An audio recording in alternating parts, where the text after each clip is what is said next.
Presiden terpilih Prabowo Subianto memberi sinyal akan membentuk kabinet besar karena Indonesia adalah negara besar. Prabowo ingin merangkul semua kekuatan politik dan berkeinginan merekrut menteri-menteri kabinet Presiden Jokowi.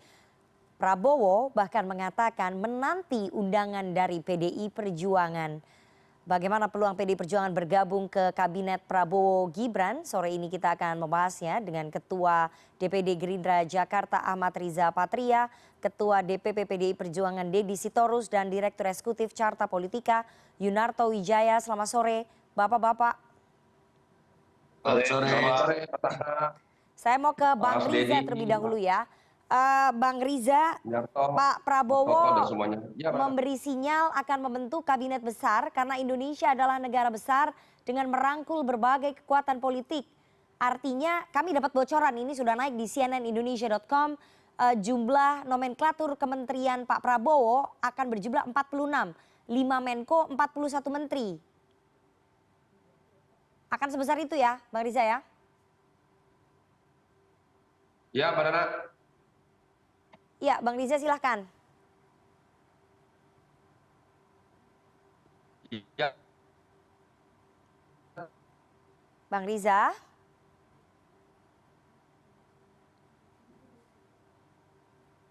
Bang Riza. Ngeheng sepertinya Bang Riza. Oke, tampaknya kita mengalami kendala komunikasi ya dengan Bang Ahmad Riza Patria.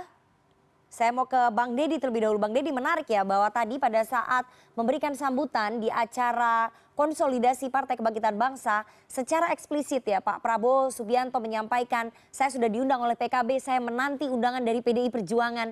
Jadi Pak Prabowo ngarep ini diundang oleh PDI Perjuangan. Bagaimana Bang Deddy? Ya saya kira waktunya sedang dicari ya, karena kita juga. halo ya Mbak Nana. Halo. Ya silakan Bang Deddy dulu ya. Bang Deddy? Halo? Ya silakan Bang Ya, Deddy. kedengaran? Baik, ya dari sisi kita juga kan terus mengupayakan mencari waktu yang pas gitu ya. Mbak Puan sudah bicara, beberapa DPP juga sudah bicara, karena juga kan kepentingan bersama ke depan itu kan bagaimana membuat pemerintah yang akan datang, pemerintahan baru ini memang bisa berlari lebih cepat, kan kira-kira seperti itu. Jadi saya kira kapan pertemuannya terus dibicarakan secara internal gitu Mbak, kapan yang tepat. Oke, jadi sedang dicari waktunya begitu Bang Deddy ya? Yang saya tahu begitu Mbak. Oke baik, saya mau ke Bang Riza lagi. Bang Riza, Anda dengar suara saya? Dengar suara Mbak Nana. Oke, Bang Riza, Pak Ya. Prabowo memberi sinyal akan membentuk kabinet besar karena Indonesia adalah negara yang besar dengan merangkul berbagai kekuatan politik. Artinya jumlah nomenklatur kabinet, kami sudah dapat bocoran ya dari cnnindonesia.com, sudah naik juga beritanya bahwa kabinetnya itu ada 5 Menko, 41 menteri. Jadi ada 46 nomenklatur kementerian. Ya. Halo Nana. Halo. Ya Bang Dengar Riza, suara? ini kita komunikasi dengan yang lain Ya, baik-baik dengar, saja Nana. nih. Oke, tampaknya Dengar, kita harus jeda kenapa terlebih di sini dahulu sinyalnya jelek? untuk memperbaiki komunikasi dengan para narasumber. Jangan kemana-mana, tetap bersama Halo. kami di CNN Indonesia Newsroom.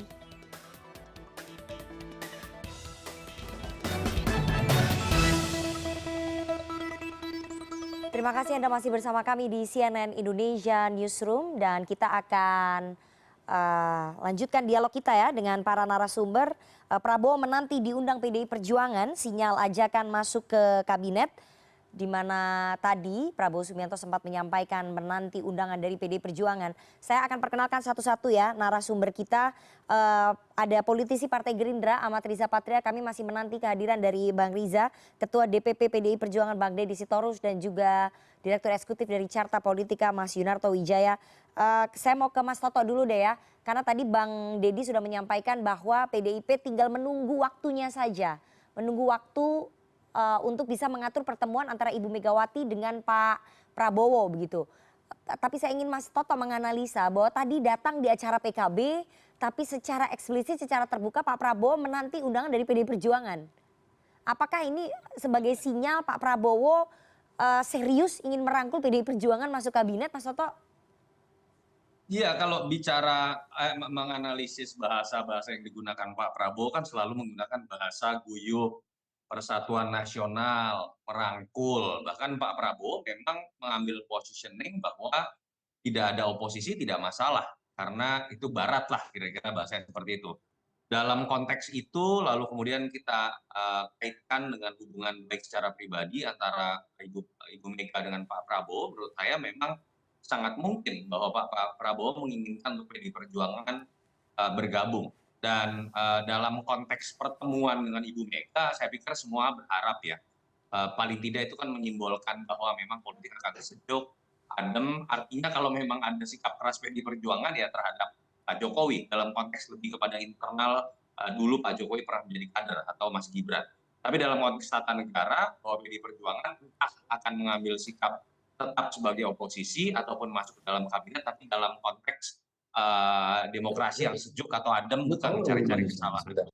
Tapi memang akan menimbulkan problem tersendiri, Nana, bahwa niatan baik membangun demokrasi yang guyup, demokrasi berlandaskan persatuan nasional, ketika diartikan bagi menteri secara menyeluruh kepada semua partai dan semua partai tergabung dalam koalisi pemerintahan, ini menurut saya pertama kalinya kita akan memiliki sejarah pasca reformasi dengan sistem atau pola seperti ini. Dan saya belum menemukan di negara-negara demokratis lain pola seperti ini bisa diterjemahkan dalam konteks check and balances.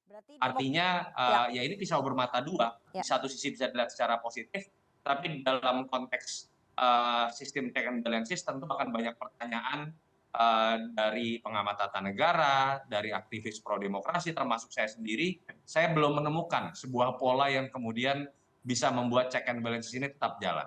Oke, baik.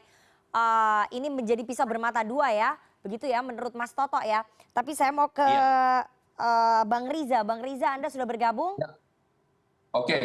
Oke, Bang Riza, tadi saya akan bicara hal yang terbaru dulu karena tadi kami bahas hal yang terbaru ya. Pak Prabowo di acara PKB secara eksplisit menyampaikan bahwa saya sudah diundang oleh PKB, saya menanti undangan dari PDI Perjuangan. Apakah kemudian ini sinyal Pak Prabowo serius merangkul PDIP masuk ke kabinetnya? Ya, jadi sekali lagi yang pertama saya harus jelaskan bahwa kenapa kabinetnya besar seperti yang sudah dijelaskan oleh Bapak Prabowo. Pertanyaan soal Bang Riza, ya. Ini soal tadi pernyataan Pak Prabowo di acara PKB.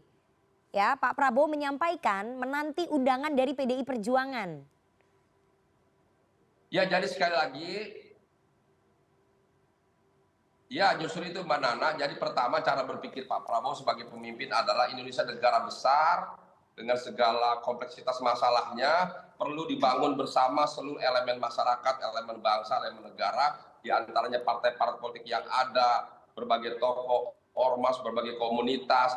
Jadi Pak Prabowo menyampaikan pentingnya Indonesia menjadi negara yang maju, negara yang besar, yang rakyatnya akan sejahtera, perlu dikerjakan secara bersama-sama. Sekalipun Bapak Prabowo sebagai presiden, Bapak Prabowo perlu mendapat dukungan dari seluruh rakyat Indonesia dan bersama-sama membangun bangsa. Itulah sebabnya kenapa akhirnya kabinet menjadi besar, karena semua elemen masyarakat dilibatkan, tentu sesuai dengan profesi, latar belakang dan keahlian masing-masing. Kenapa juga PDIP menjadi penting masuk dalam satu kabinet? Karena Bapak Prabowo sering menyampaikan ya, pekerjaan yang besar ini tidak bisa dikerjakan diselesaikan oleh 1-2 partai. Semua partai punya hak, punya andil dan dapat memberikan kontribusinya yang terbaik. Begitu juga PDIP sebagai partai besar pemenang pemilu 2024 penting untuk bersama.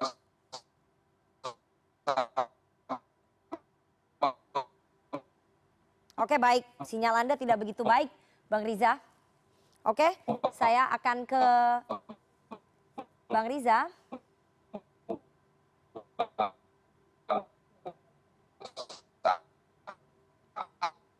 Ada kendala komunikasi ya dengan Bang Riza ya. Saya mau ke Bang Deddy dulu ya. Bang Deddy. Ya, sinyalnya Bang Riza tidak begitu baik lagi. Saya akan ke Bang Deddy.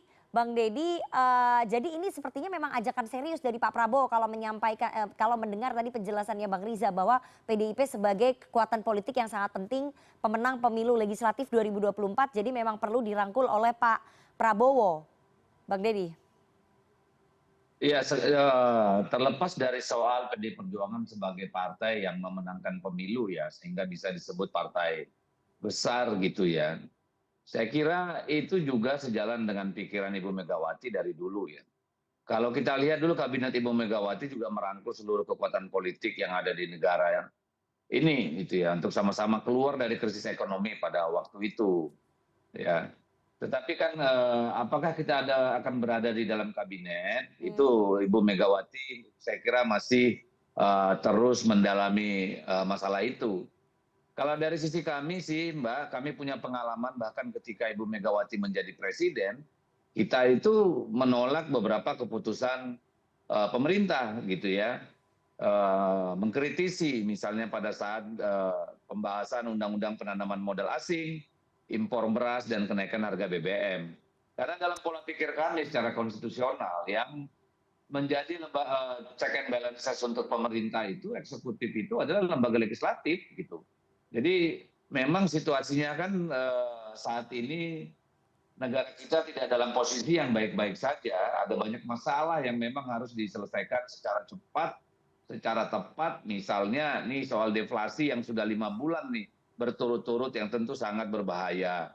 Potensi PHK di depan mata, gitu ya, kelesuan ekonomi, stagnasi, dan seterusnya. Beban utang luar negeri, tergerusnya kelas menengah kita, gitu ya, dalam daya beli masyarakat yang jatuh, itu semua persoalan-persoalan yang menjadi problem. Tetapi kami, saya kira PD Perjuangan tetap punya komitmen untuk membantu pemerintah terpilih untuk bisa bekerja secara efektif gitu. Tetapi ini kan tinggal persoalannya, Ibu Mega belum memutuskan apakah akan berada di dalam kabinet atau tidak. Terlepas di dalam kabinet atau tidak, saya kira PD Perjuangan selalu mengedepankan kepentingan bangsa. Kalaupun di dalam kabinet misalnya, bukan berarti kan kita tidak melakukan pendalaman atau katakanlah penilaian secara kritis terhadap kebijakan-kebijakan yang diambil oleh kabinet gitu. Jadi saya kira dari sisi itu tidak perlu terlalu dikhawatirkan bahwa kemudian jika PD Perjuangan dalam kabinet kehilangan daya kritisnya misalnya, garis ideologinya, saya kira nggak seperti itu. Mungkin tinggal kedewasaan kita, kedewasaan nanti pemerintah gitu. Oke, Bang Riza. Iya, Nana. Ya, Bang Riza masih mendengar suara saya. Jadi Bang Riza, sudah. undangannya Pak Prabowo, menanti undangan Pak Prabowo dari untuk PDI Perjuangan itu memang sebagai bagian untuk melobi PDIP masuk kabinet ya, begitu ya, Bang Riza ya, berdasarkan penjelasan Anda tadi.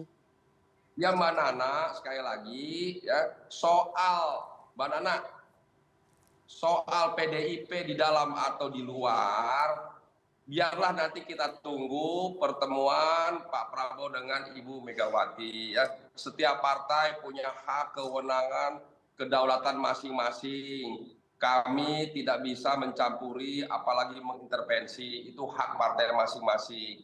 Yang ingin kami sampaikan bahwa Pak Prabowo di berbagai kesempatan menyampaikan bangsa ini bangsa yang besar, harus bersama-sama semua elemen bangsa termasuk partai politik, tokoh, dan lain sebagainya termasuk para pakar diajak untuk terlibat membangun bangsa. Jadi sekali lagi terkait PDIP kami tidak ingin mendahului, biarlah nanti itu menjadi kewenangan partai PDIP dan partai masing-masing. Dan bagi kepentingan Pak Prabowo selalu mengedepankan kepentingan bangsa, kepentingan negara, kepentingan persatuan dan kesatuan, dan bersama-sama membangun bangsa. Bang Riza, Sekjen Anda Pak Ahmad Muzani menyebut bahwa ada beberapa nama kader PDI Perjuangan yang kemungkinan akan masuk ke kabinet.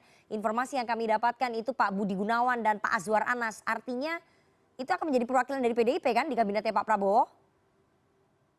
Ya sekali lagi setiap partai punya kader-kader terbaik yang punya kemampuan untuk dapat duduk di dalam kabinet. Namun demikian itu menjadi kewenangan partai masing-masing. Kami tidak akan mendahului. Biarlah nanti kita tunggu hasil pertemuan Ibu Megawati dengan Pak Prabowo. Yang pertama, apakah nanti pada akhirnya PDIP betul-betul bergabung di dalam kabinet untuk bersama-sama membangun bangsa, atau ada di luar juga memberikan kontribusi terbaiknya untuk bangsa negara, dan siapa saja nanti kalau memang bergabung yang disampaikan nama-nama tokoh-tokoh atau figur-figur atau orang-orang terbaik Baik. PDIP yang masuk dalam kabinet. Sekali lagi, marilah kita tunggu, kita serahkan pada Baik. pimpinan-pimpinan partai, Pak Prabowo dengan Mas Gibran, juga dengan Ibu Baik. Megawati dan lain sebagainya. Oke, saya mau ke Mas Toto. Mas Toto, menurut Anda, Ya. menurut analisa Anda, apakah Bu Mega akan memberikan restunya kepada dua kadernya ini yang kemungkinan akan ditawari oleh Pak Prabowo masuk ke dalam kabinet, yakni Pak Budi Gunawan dan juga Pak Aswaranas? Iya, kalau saya sih melihat ya Nana, dua nama ini kan memang tidak bisa sekedar dilihat sebagai kader PDI Perjuangan, walaupun tentu saja harus mendapatkan izin dari Ibu Mega. Artinya memang ada sebuah alasan kuat menurut saya. Misalnya kalau Mas Aswaranas tadi berlaunching buku baru tuh ya, sore tadi, itu memang kita tahu ini kemampuan luar biasa dari zaman di Banyuwangi, dan ketika ada kemungkinan besar bahwa nomenklatur banyak sekali yang akan diubah, saya pikir keputusan untuk mempertahankan Menteri Menpan RB yang lama untuk kemudian bisa membawa transisi ini menjadi lebih cepat, itu menurut saya pilihan yang tepat. Oke. Berbicara mengenai Pak Budi Gunawan juga kita tahu kedekatan antara Pak BG dengan Pak Prabowo itu mungkin tidak sekedar dalam konteks hubungan PDI Perjuangan dengan Gerindra saja gitu. Memang sebenarnya ada kedekatan secara personal juga, terutama dalam konteks pekerjaan antara BIN misalnya dengan Kemenhan. Banyak yang mengatakan juga bahwa ada peran Budi Gunawan dalam pertemuan MRT misalnya. Jadi buat saya dua nama ini tidak terlalu mengagetkan. Oke. Bahkan kalau kita mau berbicara hanya dua nama yang masuk, ya artinya kan PDI Perjuangan ada dalam gray area. Iya. Bahwa tidak sepenuhnya negosiasi ini didasarkan pada misalnya positioning PDI Perjuangan sebagai partai terbesar. Dan itu yang menurut saya mungkin masih bisa dilihat dalam konteks gray area. Tapi poin saya, Oke. ini bukan tentang masuk atau enggak, lalu kemudian berapa banyak. Saya berharap demokrasi atau check and balances kita tidak berubah maknanya. Bahwa ketika orang menjadi oposisi, seakan-akan tidak berkontribusi. Oke. Padahal nilainya sama dalam konteks demokrasi yang kita sepakati. Silahkan dibaca undang-undang dasar, silahkan dibaca undang-undang, silahkan dibaca semua peraturan di bawahnya, dan silahkan pelajari seluruh demokrasi Oke. di dunia. Oke. Yang kedua, poin paling penting adalah silahkan bangun kabinet gemuk, silahkan bangun politik balas budi terhadap partai-partai sebagai bentuk keterwakilan. Tapi hak prerogatif itu harus tetap digunakan oleh Pak Prabowo sepenuhnya. Jangan berikan cek kosong, sehingga kemudian nama-nama dari kader partai ini hanya ditentukan oleh ketua umum yang mungkin lebih menggunakan logika siapa yang lebih dekat dengan saya, Iya. siapa yang lebih senior. Padahal kebutuhan dari seorang presiden untuk mencapai target yang sangat ambisius ini sangat besar, dan hanya presiden lah yang tahu Baik. the right man, the right place. Baik, saya mau ke Bang Deddy lagi. Bang Deddy, apakah Ibu Megawati akan mempertimbangkan dan membicarakan soal dua nama ini, dua tokoh yang dekat ya, meskipun Pak Aswaranas merupakan kader, Pak Budi Gunawan bukan kader, tapi ada nama juga Pak Oli Dondokambe, Bendahara Umum PDIP yang digadang-gadang juga masuk. Jadi nanti ini pembicaraan ini soal peluang tiga nama ini akan disampaikan dalam pembicaraan antara Pak Prabowo dengan Bu Mega pada saat bertemu, Bang Deddy? Bang Deddy masih di mute? Nanti kalau bertemu kan saya kira banyak hal yang akan dibicarakan ya. Mulai dari makanan yang paling enak apa, pengalaman kemarin selama kontestasi. Dan kalau menyangkut soal kader apakah akan yang masuk ke dalam pemerintahan kabinet Pak Prabowo, siapa saja. Saya kira kita masih harus menunggu Mbak, ya karena itu hal-hal yang sangat-sangat strategis ya. Jadi saya kira nanti terpulanglah apa yang akan dibicarakan ke depan. Tapi yang paling penting saya kira dari pertemuan Ibu Mega dengan Pak Prabowo adalah menunjukkan kepada publik bahwa ketika kontestasi pemilu sudah berakhir, ya saatnya untuk kemudian duduk kembali membicarakan apa yang terbaik buat bangsa ini. Itu dulu saya kira. Lalu kalau bicara agenda-agenda kebangsaan seperti apa, dengan begitu bicara soal kabinet adalah tahapan yang menurut saya sangat teknis gitu. Baik. Dan itu nanti kita masih menunggulah apa pemikiran dari Ibu Megawati karena sampai hari ini kan beliau masih mendalami gitu, Oke, Mbak. oke. Jadi Bu Mega masih mendalami. Tapi saya mau ke Bang Riza lagi, Bang Riza. Ya, Ya, Bang Riza. Nana, silakan. Tadi analisisnya Mas Toto bahwa ya ini akan bagaimana ya koalisi gemuk ini kan akan tidak menciptakan check and balances begitu. Demokrasinya dikhawatirkan tidak akan sehat begitu. Dengan merangkul semua kekuatan politik. Jadi bagaimana ini? Karena di seluruh dunia nggak ada yang polanya seperti ini merangkul semuanya, Bang Riza. Ya sesungguhnya kualitas daripada kerja-kerja kabinet bukan berarti adanya oposisi, tapi sejauh mana kabinet tersebut dapat menjalankan program-program yang telah disepakati, dicanangkan, dikampanyekan. Checks and balances itu tidak harus ada oposisi, banyak cara untuk melakukan kontrol terhadap apa yang menjadi kerja-kerja lagi. Ini memang sesuatu yang baru kalau memang nanti pada akhirnya PDIP bergabung, tapi ini bukan sesuatu yang salah. Baik. Justru mari kita tunjukkan kita bisa kompak, solid bersatu, semua terlibat aktif membangun bangsa, dan pada akhirnya nanti rakyat yang akan merasakan apakah keterlibatan semua partai ini dapat memberikan kontribusi yang terbaik. Mudah-mudahan nanti di bawah kepemimpinan Pak Prabowo Mas Gibran, Indonesia menjadi negara besar yang membanggakan. Baik. Dan rakyatnya sejahtera.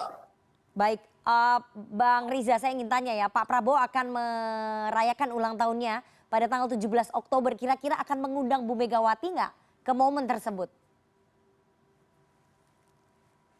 Ya, jadi itu kan sekali lagi nanti diserahkan kepada masing-masing tokoh. Tokoh masing-masing punya kesibukan masing-masing. Dan mari kita tunggu saja pada waktunya, hari apa, tanggal berapa, jam berapa.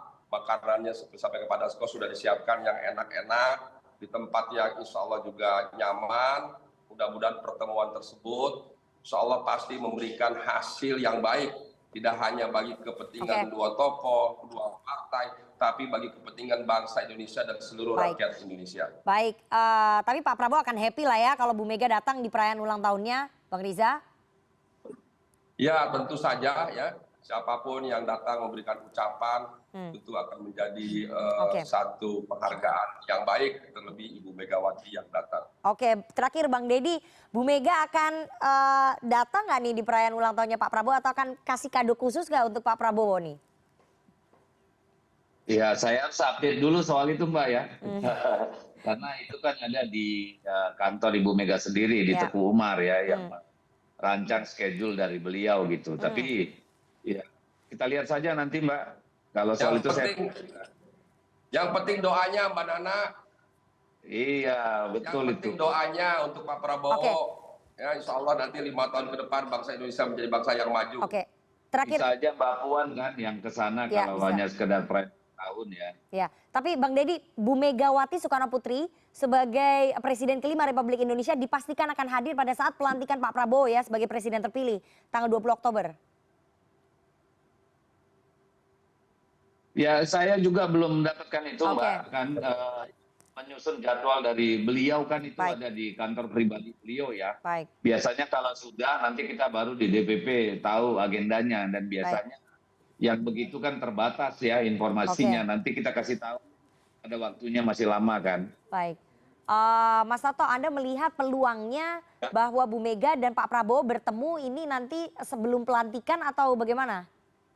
Waduh, tebak-tebakan Anda. Tapi memang kalau bicara pertemuan ini dimaknai sebagai bentuk simbol tertinggi dari kesibukan politik, alangkah baiknya pertemuan ini dilakukan memang sebelum pelantikan. Artinya kan tadi bahwa ada sebuah pengakuan dari semua pihak terhadap pemerintahan yang nanti akan dilantik tanggal 20. Dan orang akan melihat ini dalam konteks sejuk dan adem, dan spekulasi macam-macam akan hilang dengan sendirinya.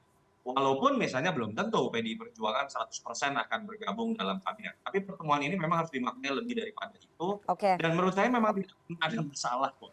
Ketegangan tanda kutip yang sempat terjadi itu kan ya kita ngomong terbuka saja, lebih kepada sebuah peristiwa yang terkait dengan internal PDI Perjuangan. Ketika Joko Widodo mengambil sikap yang berbeda atau katakanlah dianggap berkhianat atau dengan Mas Gibran. Tapi dalam konteks Pak Prabowo dan bagaimana kita melihat evolusi Pak Prabowo lah cenderung tidak gampang meledak-ledak, lebih banyak mengutarakan upaya untuk merangkul. Saya pikir memang alangkah baiknya itu diimplementasikan sebelum pelantikan, sehingga kemudian nanti ketika berbicara mengenai koalisi, berbicara mengenai siapa yang oposisi, siapa yang bergabung dalam pemerintahan, siapa yang akan jadi menteri, tapi konteksnya menjadi lebih adem. Itu yang menurut saya sih paling penting bisa terjadi. Kita lihat sebelum 20 Oktober nanti. Baik. Kita Ya, saya tunggu. kira saya perlu sedikit nih Mbak Nana. Ya.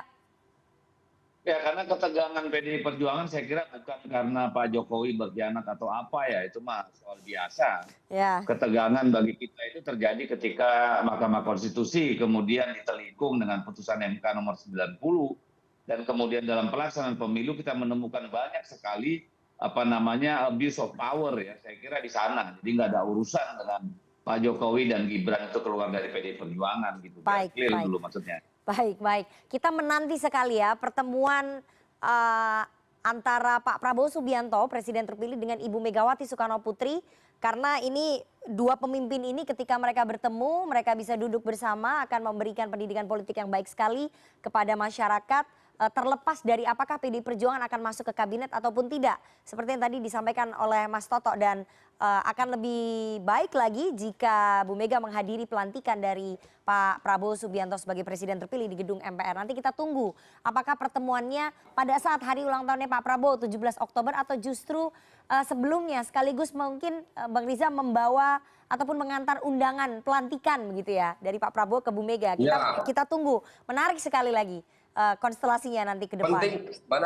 Penting bagi bangsa Indonesia semua mantan presiden bisa hadir pada pelantikan Bapak Prabowo. Baik. Untuk menunjukkan pada seluruh rakyat bahwa seluruh mantan presiden pemimpin bangsa bisa kompak bersama-sama membangun bangsa. Oke, baik. Kita tunggu nanti pertemuannya, semoga segera terwujud. Terima kasih 3 orang narasumber yang sudah bergabung pada sore hari ini. Sehat selalu Bapak-bapak. Yuk, makasih. Selamat sore. Terima kasih. Mas Toto, Mas Deddy, Bang Riza.